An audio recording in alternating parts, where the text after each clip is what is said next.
All right, it's on. All right.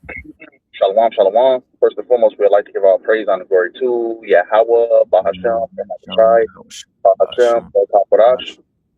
Double honors to the elders, the apostles of great millstone, to tell us his truth, and salutations to the hopeful elect that's around the four corners of the globe. And the elect begins with 144,000. Yahawah, who the world ignorantly calls God and Jehovah, BAHASHAM is in the name. YAHAWASHI, who the world ignorantly calls Jesus Christ, the Chicago Doctor, the Holy Spirit. For the brothers of the great millstone, Chicago camp, and the brother I will join with. Shalom, the brother Ibadia.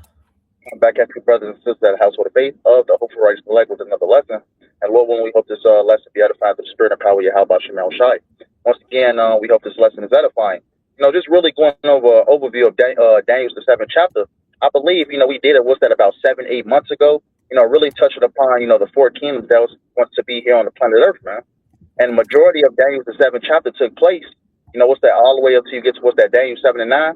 But we're just going to jump straight into it, man. It's a very heavy prophetic chapter in Daniel, man. And Daniel as a whole is a very prophetic book, man.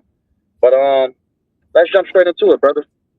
Yes, sir. This Daniel 7 and 1, the vision of the four beasts, and it reads, in the first year of Belshazzar, king of Babylon, Daniel had a dream and visions of his head upon his bed. Then he wrote the dream and told the sum of the matters. And exactly right. So ultimately, just like Nebuchadnezzar had the dream of the statue. And the final king of Babylon, which being Belshazzar, he had a similar dream. Ultimately what? Touching upon what? The four kingdom that's what's going to be here on planet Earth, man. Con, what? It was actually Daniel's dream. Oh, Daniel's dream, the water. But yeah, Belshazzar, was about to go down. But this Daniel 7 and 2, Daniel spake and said, I saw in my vision by night, and beheld, the four winds of the heavens strove upon the great sea. And right, that great sea is the Mediterranean Sea. Con. And the four great beasts came up from the sea, diverse one from another. Right, and those four great beasts represents the four kingdoms we're actually going to touch upon, man. Just to give that overview, you had the Assyrian Babylonian Empire, you had the Persian Medes, you had the Greeks, and you had the Romans. The four major empires was going to be here on planet Earth, and ultimately, as we continue to read down,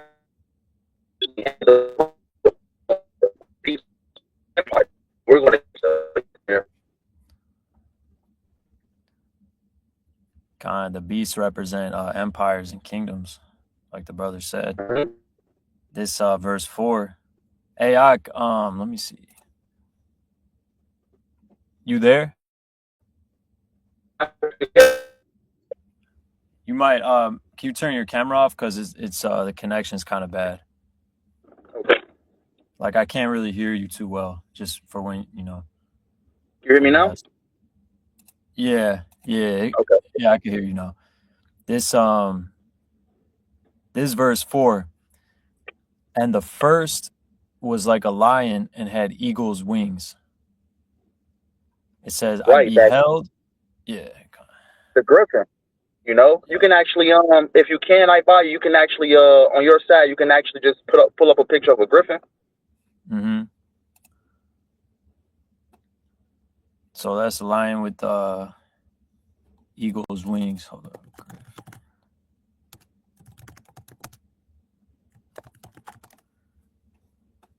Like this, right? Yep. Yeah. And ultimately, before the Babylonians came into power, you had what? You had the Assyrians. You had the Assyrian Empire, and both the Assyrians and the Babylonians, they were both Assyrians. Right. We're going to read about Nebuchadnezzar in a minute, but ultimately, you had the Assyrians first in power first, before the Babylonians ultimately took them down. Mm-hmm. And that's the wings thereof being plucked. Yep. So, like the brother said, this is this first beast, this first empire is really the Assyro-Babylonian Empire. Mm-hmm. Which Nebuchadnezzar and the Babylonians, and they came out of the Assyrians, pretty much. It says, I beheld till the wings thereof were plucked, and it was lifted up from the earth, and made to stand upon the feet as a man, and a man's heart was given to it. Right, talking about Nebuchadnezzar, because Nebuchadnezzar was the first to rule over Babylon, you know, Khan. which I believe that's Iraq today, Babylon. Mm-hmm. That's right, modern day Iraq, that region. Khan. So that's the first beast right there. That's the Syrio-Babylonian Empire. Mm-hmm. Verse 5, and behold another beast, a second, like to a bear. Right, it And says second like unto a bear. So this is the Persian Medes. Right. Khan. And it says, and it raised up itself on one side. Right, it raised itself on one side. So you had the Persians that was greater than the Medes. Actually, real quick, can you grab Daniel's 5, the last few verses? I actually want to touch upon this before we actually went into verse 5.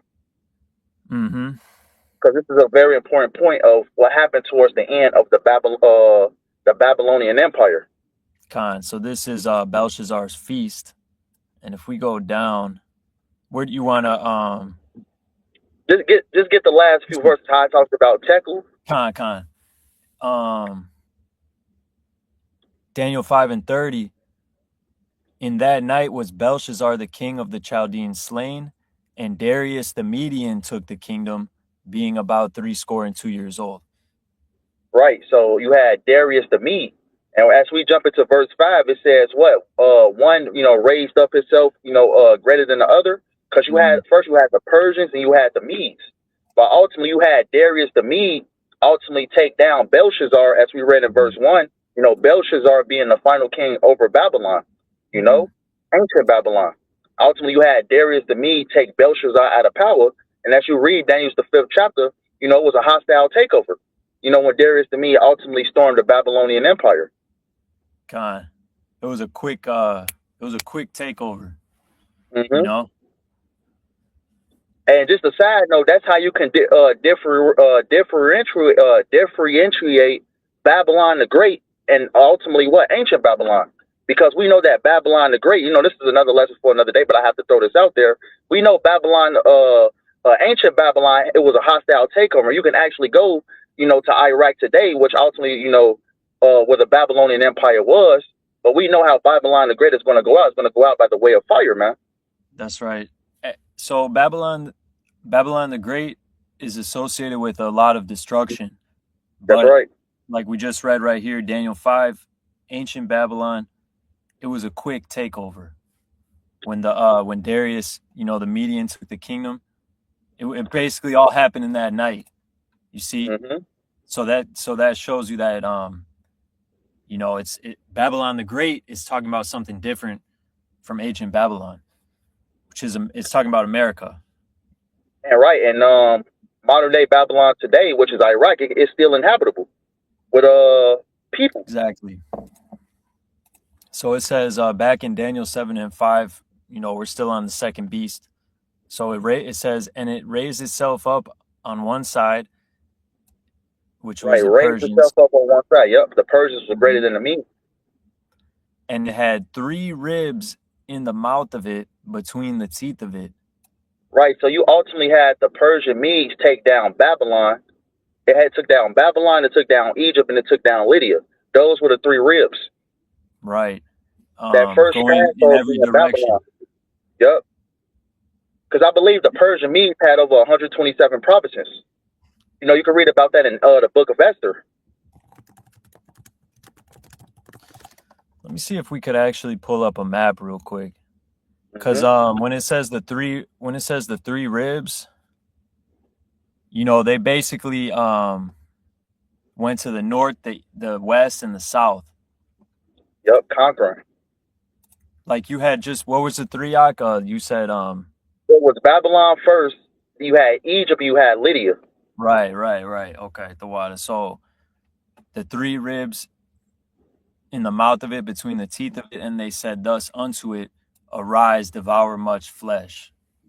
Right, arise and devour much flesh, because ultimately the 3 strongholds that they first took down was Babylon, Because Babylon, before the Persian Medes came into power, who was the first? Who was the superpower? You had Babylon. Ultimately, what you had the Persian Medes, because you ultimately had the Persians and the Medes join forces, which you get the Persian or the Medo-Persian Empire. They took down Babylon. They end up taking down Egypt, and they end up taking down Lydia. And over the course of time, they ultimately, I believe it was 127 provinces as you read the book of Esther.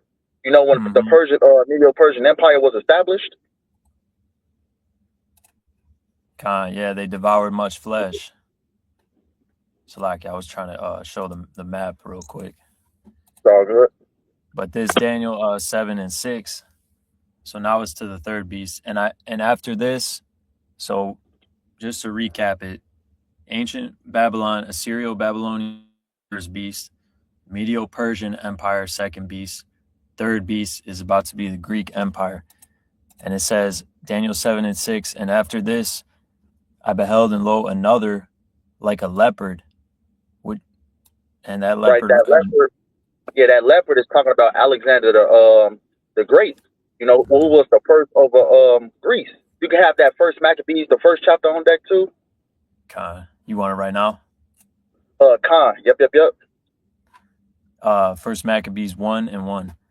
And it happened after that Alexander, son of Philip the Macedonian, who came out of the land of Chetim, had smitten Darius, king over the Persians and Medes.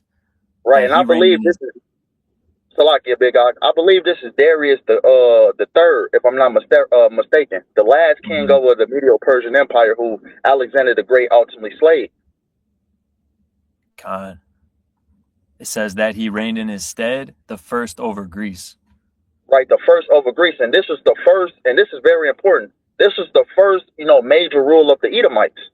When they came into power, and ultimately who you had, first in rulership, you had Alexander the Great. And, we could keep going. Verse 2, and made many wars and won many strongholds and slew the kings of the earth and went through to the ends of the earth and took spoils of many nations, insomuch that the earth was quiet before him, whereupon he was exalted and his heart was lifted up. Right. So Alexander the Great, to being the first over Greece, they ultimately took over these strongholds. The Medo-Persian Empire being the first. Ultimately, you had Alexander the Great take over these said territories. Because we ultimately know that Esau was blessed with the sword. So he did this. What's that? In the course of 12 years before his death. Yeah. Verse 7, it says he reigned 12 years. Yep, reigned 12 years. That's why it's the leopard. Because that leopard represents the speed and the swiftness in which he conquered the world, the earth. And this is all, biblical history. And this is, history that you can actually read upon, if you go on Google, read different books. And ultimately, what was the first to record it? The Holy Scriptures, man. That's right. Like Elder Malcolm says, the Bible is forgot exactly how he said it. It's the history book, like the greatest history book. Most accurate, Hey, what was I gonna? Oh, could I get this precept real quick? Yeah, Bible for sure. Psalms 75 and 7. Just because we just see, man, like how the Lord raises up kingdoms and it's all his doing. He can make it happen quick. When he gives you that, when it's your time, man. You're going to conquer. So Psalm 75 and 7, it says, but God is the judge. He putteth down one and setteth up another. And exactly right. He puts down one and setteth up another. So it's rereading through Daniel 7. Hey, ultimately what? The Lord has raised up a kingdom. The Lord puts down a kingdom. And ultimately what? The first two kingdoms, which we talked about, the Babylonians. Then you had the Medo-Persian Empire. And now you have the Greeks. That's a big example of the Lord raising up a kingdom and bringing down a kingdom. God. You want me to just go back to Daniel 7? Yeah, Daniel 7, because it's actually going to go into the four generals. And then we can go back to that first Maccabees again. Daniel 7 and 6, again, it says, after this I beheld, and lo, another like a leopard, which had upon the back of it 4 wings of a fowl. And the beast also had 4 heads, and dominion was given to it. Right, talking about Alexander's four generals, you had Seleucid, you had Ptolemy, you had Lysimachus, and I believe you had Cassander. And the ultimate the one Hmm. that ended up getting killed was Antigonus. But those was the four major generals, as you can read in the book of let's go back to that first Maccabees. As you read Daniel the 11th chapter, which is a lot of history in itself, history that I need to go back home personally. And it talks about the six Syrian wars, fought over that said territory after Alexander's the Great's death. Yeah, so back in First Maccabees 1 and 4, and it reads, "And he gathered a mighty strong host and ruled over countries and nations and kings who became tributaries unto him. And after these things he fell sick and perceived that he should die. Wherefore he called his servants, such as were honorable and had been brought up with him from his youth, and parted his kingdom among them while he was yet alive." Right, so it's going to go into it. So Alexander reigned 12 years and then died, and his servants bared rule, everyone in his place. And after his death, they all put crowns upon themselves. So did their sons after them many years, and evils were multiplied in the earth. Right. So exactly. So when you had Ptolemy, you had Lysimachus, you had Seleucid, and you had Cassander. So if you read Daniel the 11th chapter, it talks about the six Syrian wars of those said Edomites and their descendants fighting over that land, man, that whole territory. Of ultimately who was going to, overtake who. So ultimately it says wickedness was multiplied in the earth. So we go back to that Daniel 7, how it talks about, what it says is Daniel 7:6 says the four wings of a fowl, talking about Alexander's four generals, man. And who ultimately you end up having come out of that, man? You had Antiochus Epiphanes, you had that wicked motherfucker. But ultimately talking about Alexander's four generals, man. God, the beast had also four heads, and dominion was given to it. Yep. So this is the first Edomite reign. And they just fight against themselves, just like how they do today, man. Mm-hmm.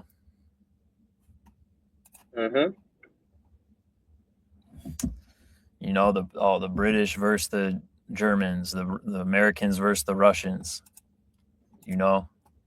So that just shows you, man. But verse 7. After this I saw in the night visions, and behold, a fourth beast, dreadful and terrible, and strong exceedingly, and it had Mm-hmm. great iron teeth. Right. So the four beasts is talking about the Roman Empire, which is the second major rule of the Edomites, man.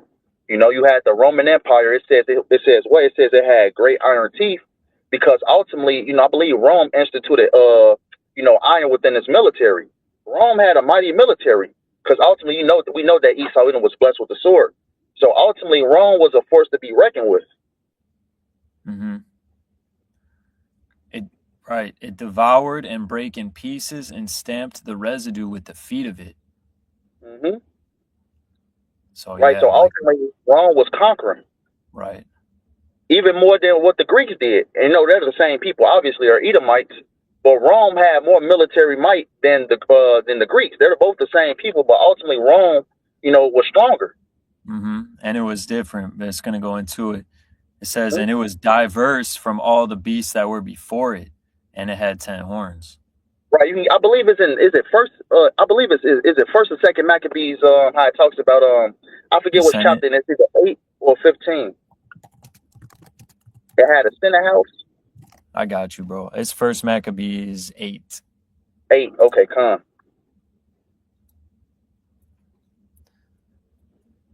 I'll just get to the point. First Maccabees 8 and 15, talking about the Romans. Moreover, how they had made for themselves a senate house, wherein Salakia, let me start at 14.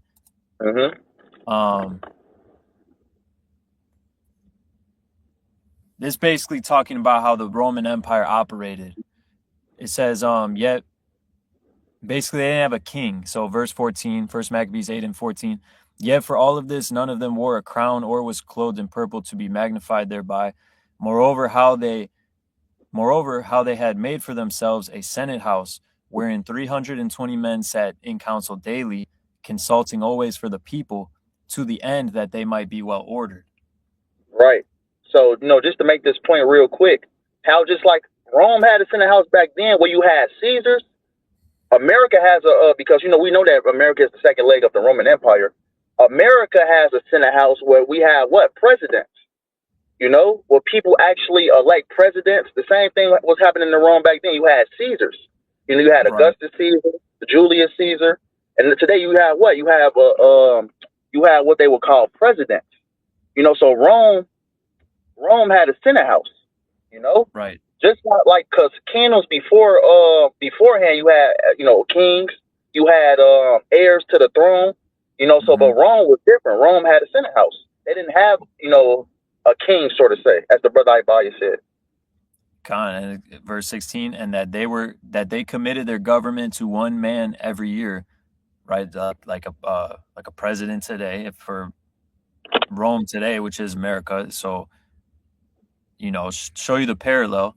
It says to one man every year who ruled over all the country, and that all were obedient to that one, and that there was neither envy nor emulation among them.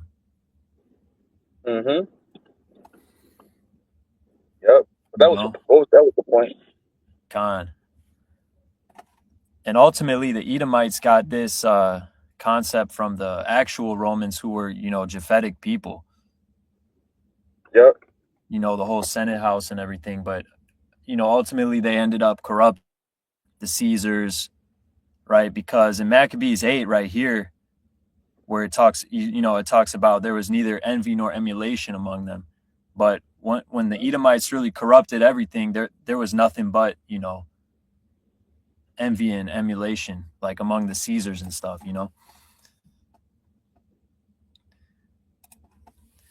But it says, and it had 10 horns. Right. So today, that will be what? NATO and the EU. Back then, the 10 horns, I actually got to wrote them down because it's a lot to remember. Because Rome had vassal states, just like America, and its allies today. Ultimately, what's that? The NATO and the EU. Back then, the 10 horns, I got to wrote down, which is what? Vassal states. Salakia. I didn't mean to cut you off, but I do. That's perfect. That's perfect. Oh no, this is the 7 heads. So these wouldn't be.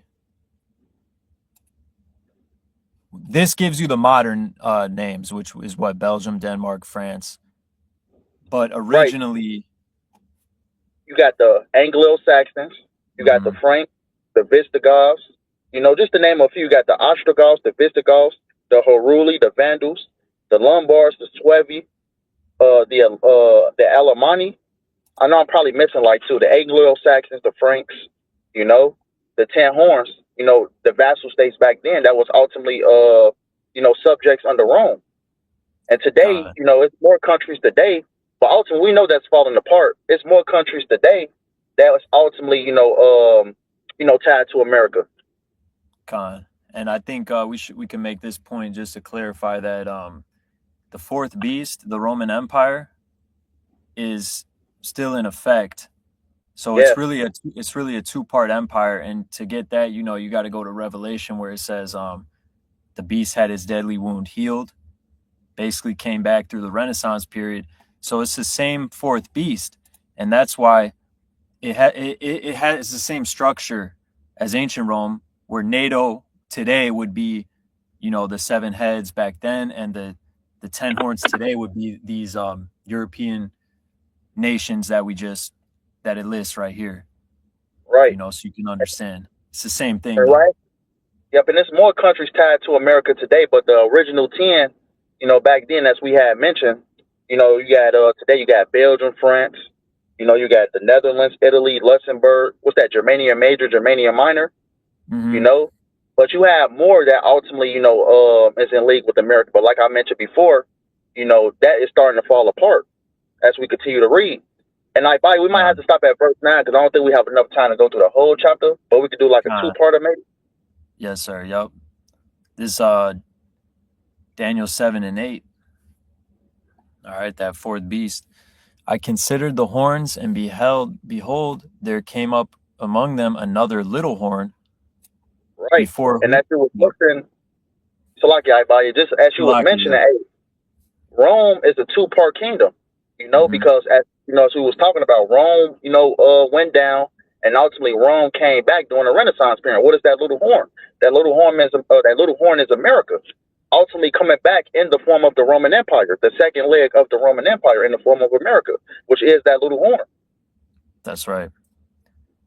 And ultimately, America came out of the British. Yep. And it says, before whom there were 3 of the first horns plucked up by the roots. Right. So ultimately, you had America started off as 13 colonies, and then you had the French American War. You had the British American War. You had the Spanish, the Spanish American War. So ultimately, through those wars, America acquired, this landmass, man. What's that? You had something called the Louisiana Purchase. Things like that, where America ultimately got the majority of this land, man. Through those 3 major wars that was fought on this land. Yeah, Khan. That's that little horn that came up in place of those 3 other horns. Because before America was really established, Esau was empowered through his British Empire. Yep. They said that the sun never set on the British Empire. So that was, but it's all his 4th beast, but it's just showing you like it manifests in different ways. But this America is that little horn, like the brother just broke down. It says, and behold, in this horn were eyes like the eyes of a man, and a mouth speaking great things. Right, a mouth speaking great things. Who is the president today speaking those great things? Because it's talking about America's pride, man. Who's ultimately speaking, and today you got Donald Trump speaking great things. That's basically in the power seat right now. Saying that America can do this. America is the greatest of all time. That pride, man, that this place upholds or upholds. Salakia, let me see. And the eyes like the eyes of the man, because they really what do they big up what? Liberty, justice, right? We're gonna make this like when America was originally, they would say like, oh, the land of the free, right? It was supposed to be this like great thing, right? So that's the eyes of a man, and the mouth speaking great things, man. Yeah, that pride. That pride. That was verse 8. Read verse 9. We could close it out with verse 9. We could probably come back with a part 2, Lord willing. All right, Daniel 7 and 9, the Ancient of Days reigns. It reads, I beheld till the thrones were cast down, and the Ancient of Days did sit, whose garment was white as snow. Talking about the Heavenly Father, Yahawah. Right, because it says until the thrones were cast down. You can grab my Revelations real quick. How Yahawashi had many crowns upon his head. Because when it talks about till the thrones, it talks about till the thrones were cast down. It's talking about heathen rule and dominion. Yahweh's going to send his son Yahawashi back to take all these said kingdoms and governments down, man. And America being at the the number 1 top spot that the Lord is going to take down and destroy. So this is Revelation 19 and 11, the coming of Hamashiach. And I saw heaven open, and behold, a white horse, and he that sat upon him was called Faithful and True, and in righteousness doth he judge and make war.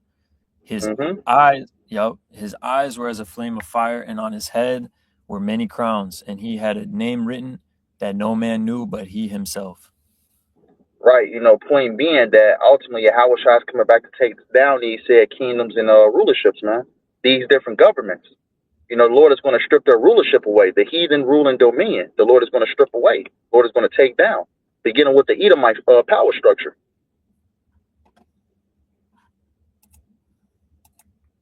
That's right. So one more time, Daniel 7:9, I beheld till the thrones were cast down, and the Ancient of Days did sit, whose garment was white as his garment was white as snow, and the hair of his head like the pure wool. So his throne, his throne was like the fiery flame, and his wheels as burning fire. Right, talking about the chariots, man. Because it talks about in Isaiah 65, by his swords and by his chariots with the Lord plead with all flesh. Yep. By You fire know, and so his talking sword. about the chariots, huh? The laser beams from the chariots, you know, the chariots itself. But that was pretty much part one. We could definitely come back with a part two. I definitely got to get back. But you know, Okay. this chapter was definitely heavy on my spirit these last few hours. You know, because it's definitely important. You know, just to touch upon these heavy prophetic books, man. You know, Daniel's the seventh chapter majorly took place, but as we read in this Daniel 7 and 9, hey, this was soon to come, man. That's right. But I'm gonna close this out, Ibaya, if you have any closing statements. No, that was all. The water. All right, so with that being said, we hope this lesson was edifying. I want to end up by giving all praise, honor, glory to Yahawah, BAHASHAM, YAHAWASHI, BAHASHAM, the double honor to the elders and the apostles of great millstone taught us this truth, and salutations to the hopeful elect that's around the four corners of the globe. Lord, when we hope this lesson was edifying, to next time, call me Yasharallah, Shalom, and the Bible. Baba Shalom.